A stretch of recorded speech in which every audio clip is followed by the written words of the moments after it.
I'd like to introduce you to Colin Morgan. I first met Colin when he came into the charity cafe where I spend a lot of my time, looking for some advice on how to transfer his photos from his digital camera. And most of his photos were of safaris in South Africa. I got chatting to him and saw him again several times over the next few months. Did give him a bit of IT advice, chatting about the world, and he started talking to me about his travels. And then one day he came into the cafe and a young lad in there said, "You look like an adventurer." And I thought, well, he is an adventurer. And I asked him if I could capture some of his tales of his travels, and he said yes. So I sat down with Colin and talked about his road trip from Huddersfield, Yorkshire in the UK, overland to the Himalayas, with some fascinating stories within this video. Please enjoy. Thank you very much, Colin, for doing this. I'm Colin Morgan. I originate from England, and I have a background of being 12 years in Africa, in southern Africa, and I keep having the urge to want to travel back to South Africa, and not only to just go there by aeroplane, but also the urge is to drive there, which I did once, but only part of the way, due to wars and things like this. But what do you think drives you to do that kind of thing? Okay, they say once you've been to Africa, you can't get it out of you. It's this urge to go back again. Africa is a little bit different from England in that it's very warm, which, being in England for so long, it's so cold, so you enjoy the heat. It has a different, if you're interested in wildlife, which I am, there is plenty there, and in various places. It's just a matter of where they are and how do you get there, and how safe is it to do it. And yeah, so I'm also shortly, in the next couple of months, preparing to go on another one, which is practically all organised. Organisation is most important. So some of the trips you've done have been overland? Yes, one trip I planned actually to drive from England down, well, through Europe, through Asia, and down across into Africa, and then basically head to South Africa. That was the actual plan I had. Lots of organisation involved, and lots of problems as you're doing it. It's no good just getting in the car and I will go next week. That just don't work. So invariably, the last overland trip I did was to the Himalayas, to Nepal, which went over on the ferry to Europe, and then visited a few sites on the way, what I call important sites like Kolditz, Krakow in Poland, and various other sites.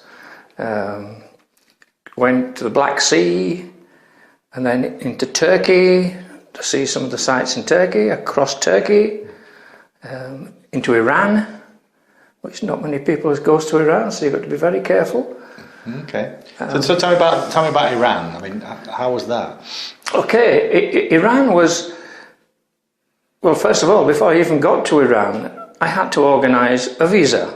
You can't just rock up on the border of Iran and say, "Can I come in, please?" And they won't give you a visa. So I had to get a visa from the Iranian embassy, which I did in London. And they gave me a visa for 5 days. Basically, for the 5 days was because I told them I was heading for the Himalayas, that 5 days you'll have enough time to get through the country. It's a big country, very big. And yes, 5 days. you haven't chance to look so much because the country's vast. But yes, it was an eye-opener, as you say. The different way they have of treating people, starting at the border. The men and the women are separated. The men seems to do all the organising, and then afterwards they collect the women and on they go. The border point in itself was not like our borders. They seem to go from one office to the next office to the next office to the next office. But anyway, we get through and we had the roads quite good. Compares well to England. And I didn't stay in hotels. I didn't stay in big, massive cities. I had a plan of my route, which I had beforehand got the maps of the country, and so I had a plan which route I was going to take. So I stopped on the way and got accommodation as I felt. Fuel in Iran was super. I think about tuppence a litre at that time. While I filled up with fuel, I spent more drinking orange juice in the cafe than I did on filling up I think about 50 gallons I put on the vehicle, because the vehicle was organised. Extra tank, diesel cans on the roof to give me the long range. The people were very friendly. I met a lot of men mainly. We don't seem to come across all that many women. I met lorry drivers who were travelling long distance, always very keen to talk to you. They didn't seem to be under stress, as though they were worried about anything. And we just sat often in big lorry car parks and sat there, had something to eat in the car park itself by the lorries. And then we drove another couple of 100 miles, type of story. I drove generally in the day, and basically made sure towards 5-6 o'clock, when it's coming dark, I had somewhere to stay. I didn't drive in the dark through the night. That was a no-go for me. I could have done, but yes, I didn't. I was advised it was safer, basically, to use daylight, and I accepted that, and I did it. Yeah, and the 5 days in Iran was very nice. I met, as I say, lots of people, and even a whole family going past on a motorbike. Unreal. I presume it was the husband that was driving, and the wife was in the front, and there was 2 or 3 on the back. It was amazing. And then driving along the road, and then there's 150 sheep come across the road in front of you, and then followed by the guy that's looking after them. Really, it was nice. I enjoyed. I didn't have any problems whatsoever travelling through, and as well as there may be governmental problems, England, Iran, and whatever, I didn't have any problems. Okay, so what kind of places did you stay in? You said you organised the stays on the day, or not very far in advance? Well, what I planned to do was to do. So I had a map, a Michelin map, which we get from England, which is something like this, which gives you good roads, and they're there, and there's no problems. So I planned, oh yes, I can do 300 kilometres today, and I'm looking to stay at a place 300 kilometres, and that's how I thought. I've got 5 days, so one day we'll go to there, one day we'll go to there, and that's how I worked the 5 days. I didn't have a problem with the maps. They're readily available in England, and Yeah, so if you've got the maps. And they were accurate? Oh yes, I didn't have a problem whatsoever with the maps. I tended to stick, I had a four-wheel drive vehicle, a Land Rover at the time, but I still tended to stick to main roads. Some were toll roads, not expensive, and not a lot of people on them. The traffic wasn't as busy as in the UK. But if I'd have gone into the capital cities, and often I skirted round them, then it would have been a different story, I think. Yeah, so the 5 days in Iran was good. I tried to get a visa to come back, and that was the difficulty. Oh, okay, so what was the problem there? The problem was, initially when I applied for my visa, I intended to drive on and not come back. I intended to drive down to South Africa, and because I had changed my plans, now I'd only got a visa to go through, so that didn't give me the right to come back.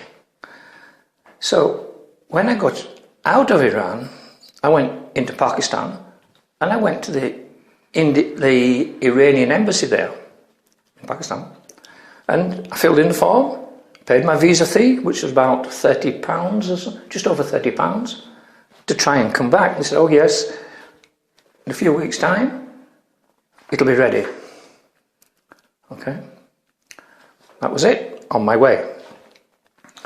Then when eventually, I've been up to the Himalayas, through Pakistan, Indian, into the Himalayas, and he gets back into Pakistan. Now I'm thinking, has my visa come through to go back through Iran? Because you're limited on the countries you can go through. No, it hadn't come through. So I stayed in Karachi, this is Pakistan, of course. Kept going to the Iranian embassy there. No. Eventually they told me that I must fly back to England to get my visa, then probably to drive through Iran. So yes, planning is the ultimate. I think there's a lot of ignorance about Iran in this country. So, what would you advise people who were thinking of going there?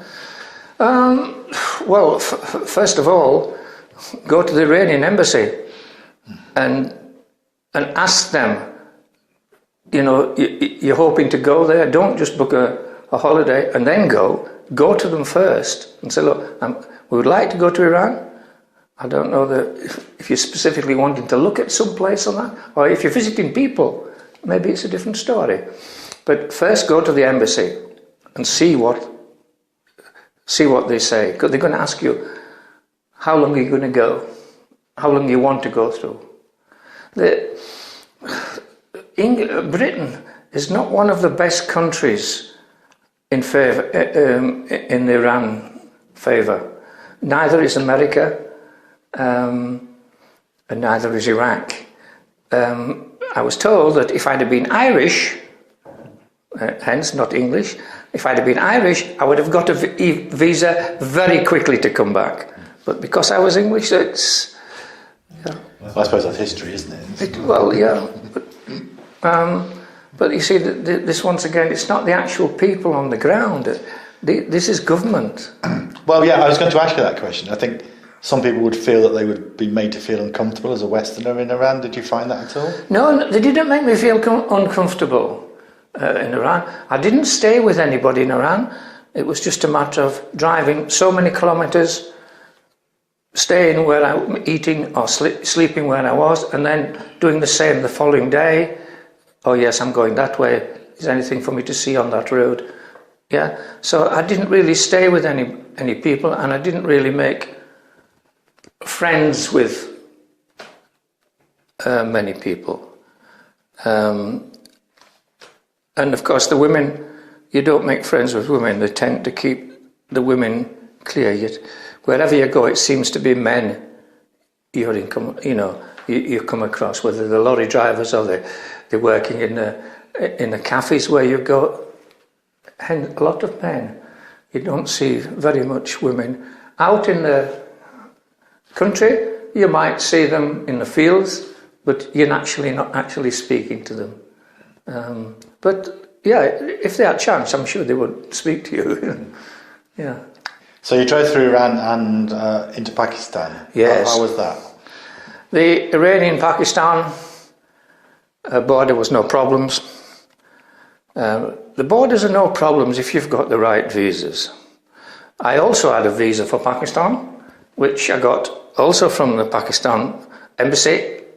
On this occasion, I got it in London, but I understand it can be obtained in Bradford, or I'm not sure, Birmingham also now. Yeah, and the customs, the immigration in Pakistan, they wanted to know where you were going and what you were doing and why you wanted to come to Pakistan. And of course, Pakistan borders India. And of course, even though this particular border is a long way from the border with India, why you want to go to India? That's a horrible place. There is resentment between the Pakistan people and the Indian people. They say, oh, you're stupid to go there. Oh, okay. But then when you get to India, they say, oh, you're stupid to go through Pakistan. Yeah, so they both, but when you get there, the actual people are nice, very nice. I met a lot of friends, people in Pakistan, which is very nice. Even border people. I went to some strange borders and even had coffee with the immigration people at one particular border. Really, I felt comfortable, especially in Pakistan. Pakistan, I felt very, very comfortable. Once again, no real problems. The one problem I did come across was my own doing, and once again, this was ignorance on my behalf. It was very hot, so I'm driving in my vehicle, and I'm driving in bare feet in the vehicle, and shorts, and a t-shirt, and there's this, and I had a GPS, but it wasn't as good a GPS as they have now. So I was looking at that and looking at my maps, and I couldn't make my mind up whether to go to the right or to the left. Maps and GPS just... So I decided, I saw a policeman stood at the police station at the side of the road, so I decided I would go and ask this policeman. Well, I was really put in my place. I pulled up the side of the road, jumped out of the car, and went to speak to the policeman and said, excuse me, sir, could you tell me? And before I could actually finish, he tore a strip off me because I walked over to him in bare feet. I apologised profusely and ran back into my vehicle and made sure I had shoes, and said, I still don't, that was the only time, really. Okay. I felt uncomfortable, and it was my own doing, really. I should not have got out of the car in bare feet. That's something I've not come across. Why can't you approach a policeman in bare feet? Well, it's to do with the Muslim religion. Okay. It's not the done thing to walk around outside. I wouldn't say to approach the policeman, but basically to approach anybody. Okay. And it was just unfortunate for me. I approached the policeman and he really took a strip off me. I apologised, jumped back into my vehicle and drove off. And I think I took the left turn and just hoped I was going the right way. And yeah, it turned out okay, but yeah, that's one of the few things I remember of driving through Pakistan. I never did the same thing again. Okay. No, never did the same thing again. Okay. And so you had a similar attitude at the Pakistan-India border? At the Pakistan-India border, the immigration, once again, oh, you've come from Pakistan, so they're wanting to have a good look about what you're carrying, etc. They worry about, they're concerned about people coming backwards and forwards. But no, I didn't have a problem going into India. India is a vast country, so is Pakistan, but India is even more vast, whereby the roads were not as good in Pakistan, and in some particular areas the sand had covered the road, so you just had to look and go through. But in India, I didn't find the people quite as friendly, and they seemed to be maybe a lot poorer. And I only went to the north of India, to places like Agra, and also temples as well. I like to go to see the temples, and the Taj Mahal, of course. Everybody must go to the Taj Mahal, wanting to see the place where Princess Di sat on the bench. And yes, it was an experience.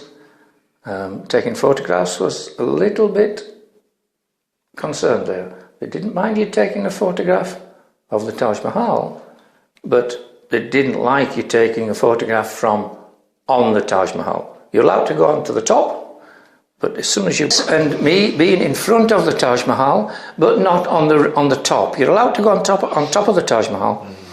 On the back, it's the Ganges that goes down the other side, and it's not very nice. It smells somewhat, and the temple actually, at that particular time, it looked as though it needed a good clean. It's a brilliant temple, and the gardens look as though they need attention. I asked the people, why is the gardens not so nice? Why is there no flowers and that? You know, because labour is very cheap in India. And they said, oh no, they just don't want to spend the money on it. But it was free entrance once again.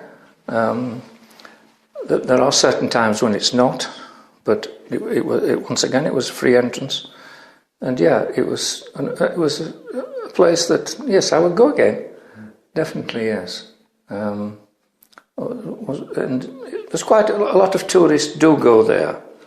It's away from that, it's not 100% safe. I came across quite a few backpackers, and some of them was telling me some funny stories, not nice stories. Yeah, so safety is paramount. And some go on their own, like girls on their own, or should I say women going on their own. And yes, it's not the ideal thing. I would always suggest that if females they go in twos or threes, but don't stay even in a place on your own. Share with another girl, another woman, or a guy, or whatever, because safety is a little bit of a worry for me in India. I didn't enjoy India as much, and I stayed there for a few days. There wasn't the restrictions that Iran put on me in India, and a lot of the people, yes, they welcomed you. They were quite nice. But yeah, wherever you went, you think, oh, I'll just stop here somewhere. And it was quiet, and then all of a sudden, there were people there. It was though you couldn't get a quiet place in India. Yeah, so that was once again, India was, I would say, well, I only went to a small place, so it's, you know, I couldn't say it was worse throughout the country, or it was just a sample that I went to. But the people were generally very friendly. But you make sure all the time that, of course, I had a vehicle, so when I was out of the vehicle, it had to be secured and everything tied down, and no windows open and everything like this. But I never had a real problem with my vehicle. Yeah. Then from India you crossed towards the Himalayas? Yes, left the border at the north of India and went into Nepal, the Himalayas, and I headed for Kathmandu. That was my general direction, Kathmandu. I wanted to see hopefully to see the tiger, and my story was that in certain places it was available. You could find it if you were looking. So yes, I went into Nepal. Straight away I find the people so nice. it was total difference.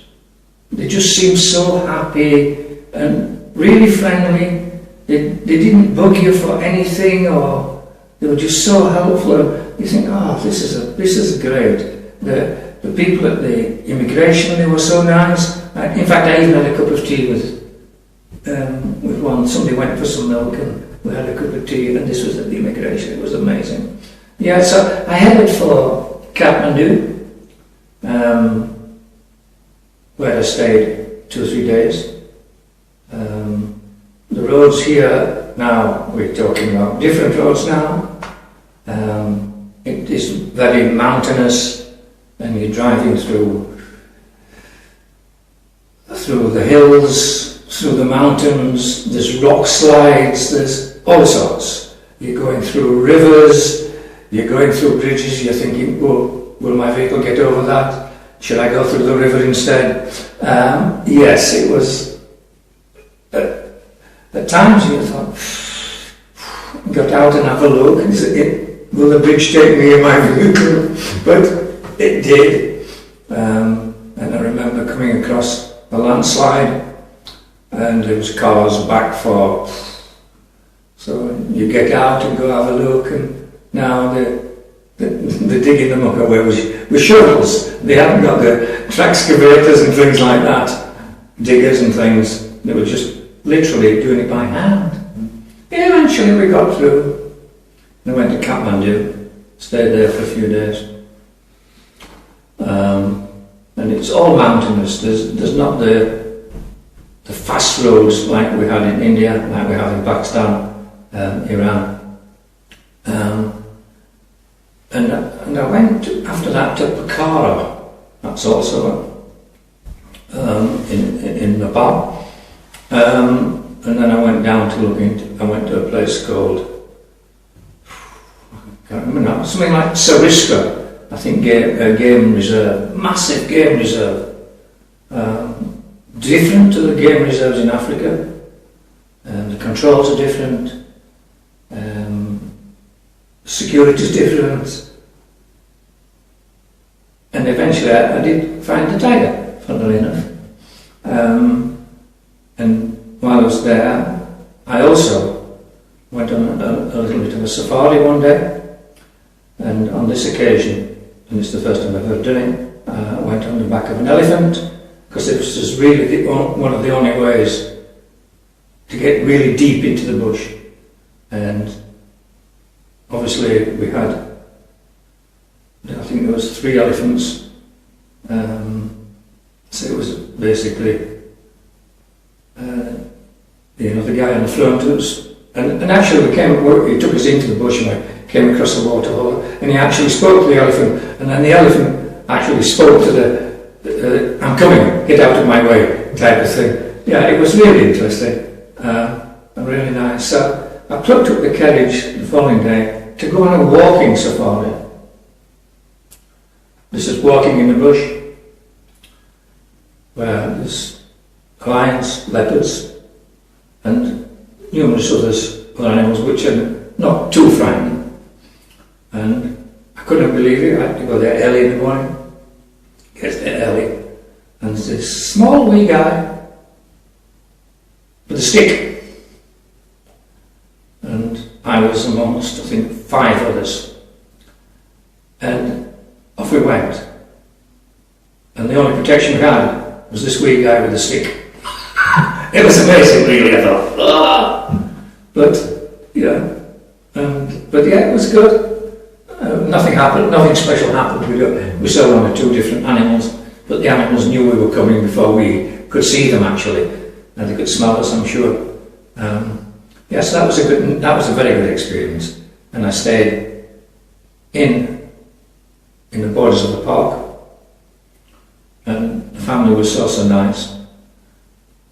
All of a sudden, you can't get your foods that you normally get. Oh, we'll go get you some bananas, and then one of the young children who delivered the bananas in the morning, and things like this. It was extremely humid, mosquitoes. So once again, be careful on how you anti-malaria tablets? Have you got a mosquito net? These are things that, if you go into these places, I mean, I had a mosquito net in the vehicle, because I slept in the vehicle on some occasions, and I was taking anti-malaria tablets. But if you're travelling for a long time, yes, it's a bit of a different story taking anti-malaria tablets for so long. But I got bitten once or twice. Obviously, I had a little bit of cream in my first aid kit, and yeah, so that solved that. Yeah, so I spent actually, I think, 2 weeks in Nepal, and I left at another border further north, back into India. Okay, so what happened when you couldn't get the car back through Iran? Okay, when I got back into India, I went down and back into Pakistan, because I'd applied for the Iranian embassy in Karachi, the capital. And so I've driven from the north, from Lahore, way down to Karachi with very good roads. I didn't have a problem. And I stayed in an area where, we call it the Kant area, where a lot of the government buildings are, and so reasonably safe. And so I was going there for about nearly 2 weeks. Well, it probably beginning about 3 or 4 days, and I actually applied for my visa again. They said, oh, maybe you should apply for it again, and it might come quicker. So I paid another £30 to apply again. And after a week, and I was going about every 3 or 4 days, after a week they said, I think it is best you fly back to England to get your visa, because I couldn't move my vehicle. I could get back through Pakistan, but then I'm stuck. They wouldn't allow me into Iran. Yeah, so that was a problem. So I'd actually paid for 2 visas to come back, and I never really got an answer. Sorry, sir, nothing. And there's no other route you could take, is there? Not really, no. With a vehicle, I mean, it's easy. It's not difficult to fly over. There's flights from Karachi to England regular. But now I've got a vehicle and you can't sell the vehicle because there's rules regarding insurance. So you've got to get, so your vehicle has a passport. So every country you go in, it gets stamped in, and every country you go out, it gets stamped out. And this is to do with the money you put up for the insurance. It's called a carnet for the vehicle. So I couldn't really sell it. So I had to make a plan. I had to get a visa for me to drive it back or to ship it back. And in the finish, I was going to British Embassy quite a bit. Very nice people, very helpful. And in the finish, I shipped it back from Karachi. And you flew back? And then I flew back. Yeah, so it was, and I thought I was fairly well organised. I had visas before I left, I had spares for my vehicle in case this went or damaged this or damaged that. I had tools on my vehicle. If I couldn't do the repair, somebody else could. I had a medical aid kit, carrying certain things like plasters. I'd even a spare set of syringes in case somebody could give me blood so they could use my own syringes, which I took from here, which was supplied by the AA here. Money, I didn't have problems with money. The credit cards we used, I did take Pakistan rupees, Indian rupees, and so forth and so forth. But yeah, I never had really a problem with the money. But yeah, I felt I was fairly well set up when I left. When I came back, it And it was a good experience. I would do it again, but I would like somebody with me the next time, because I had not just to plan the route. I had to cook the food, find a place where we were going to stay. I had to do every single thing, and it spoiled a little bit that places where I would have loved to have taken photographs, I couldn't, because I hadn't the driver. Some of the mountain passes I went through was absolutely fantastic, and I would have loved to have taken photographs, but you daren't stop, because otherwise you'd not only been a danger to yourself, you'd have been a danger to other people as well. So I thought it was really well organised. I had good maps of each country, Pakistan, India, Nepal, and maps in Europe. Okay, so what do you think travel does for you? It's very difficult. I think it's my brother once said, he says, there is plenty places to see in England. We haven't seen, but I just like, as a person, to see how other people, you hear about these countries, and the only way you will get your own idea of them is going there and seeing how they speak to you, what problems they're having, what problems they're having, and the respect that people are giving them, and so it just urges me to want to go. There's lots and lots of. Now, I wanted to see the Taj Mahal. I wanted to see the Golden Temples or Amritsar. I wanted to see places in Germany like Colley's Castle. And I planned my route accordingly to get these places, to see these places. And I wanted to go down to South Africa, but it didn't work out on that thing. There were problems at the time in Ethiopia and the Sudan, so it made it impossible for me to get through the countries. So you changed your plan? Did that happen en route or before? No, I actually. Prior to me, I was planning to go with another guy from Scotland, and shortly before, we'd got the visas for everything. We got the visas for Kenya, we got the visas for Tanzania,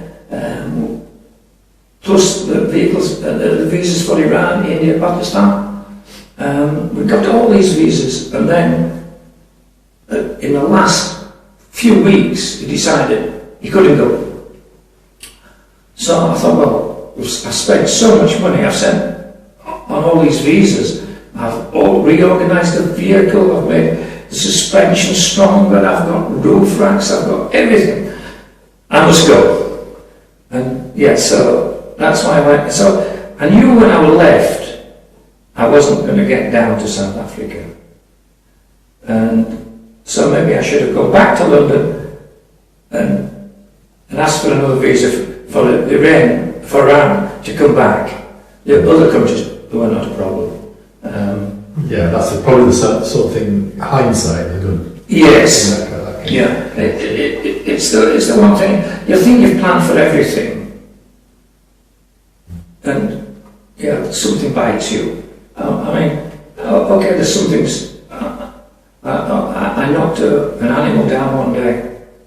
150 sheep, I think, something like that, came across the road, and one straggler, and it ran in front of mine. I thought, oh no, I've knocked out this. Anyway, fortunately it got up. But there's certain things that, you just can't plan for.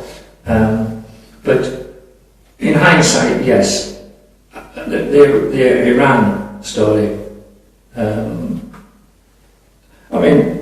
even in Pakistan, there was problems there because you were next to Afghanistan.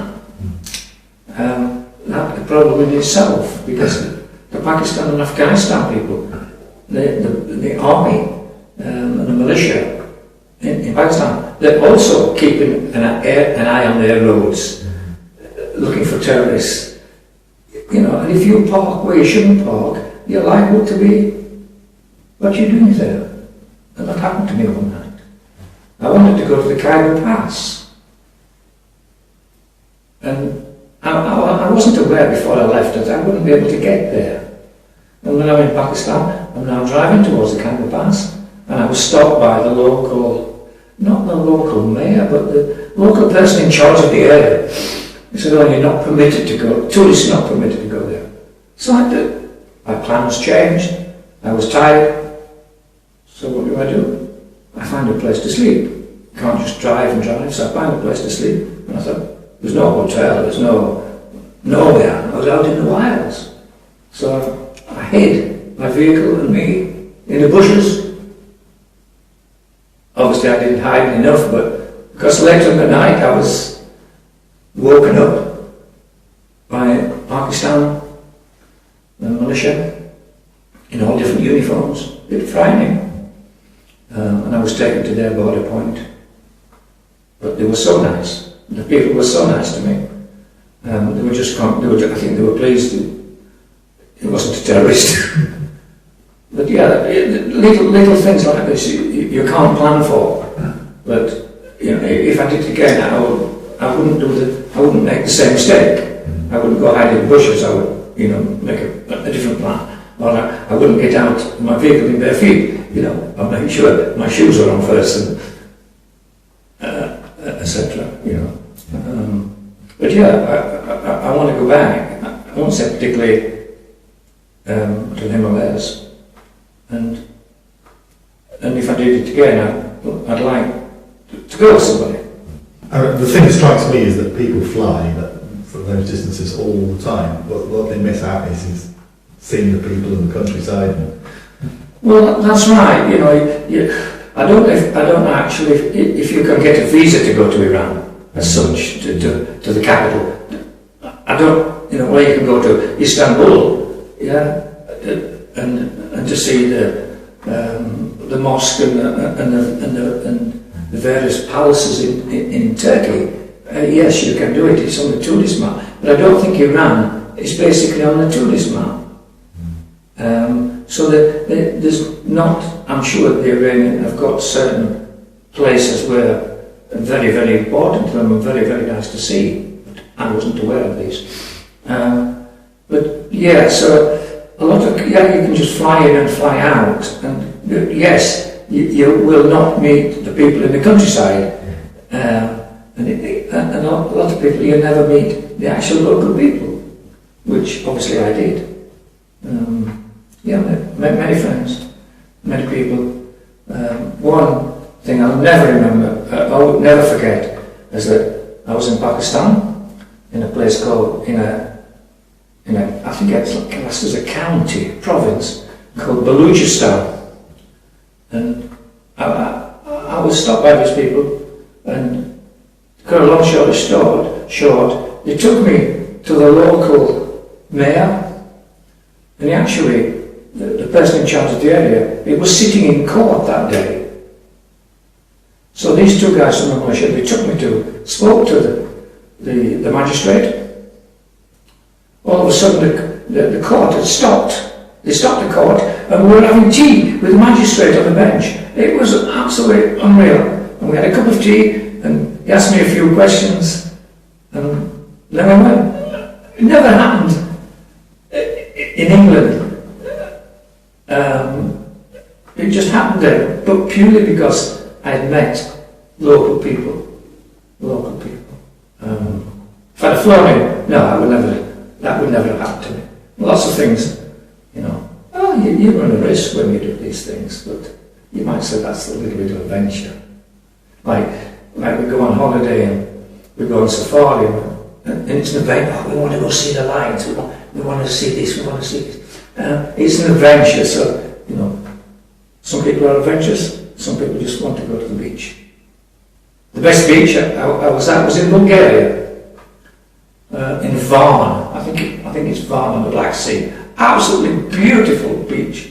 It's a place you'll probably never ever fly to. The beach was hardly anybody there. The long beaches, beautiful beaches. The Black Sea, it borders Turkey as well. Okay, the campsite where we were staying was in a deplorable state. You needed a lot of money spent on it, but that's by and by. But the Black Sea was absolutely, amazing. And of course, that was another thing I would have never seen. Never seen.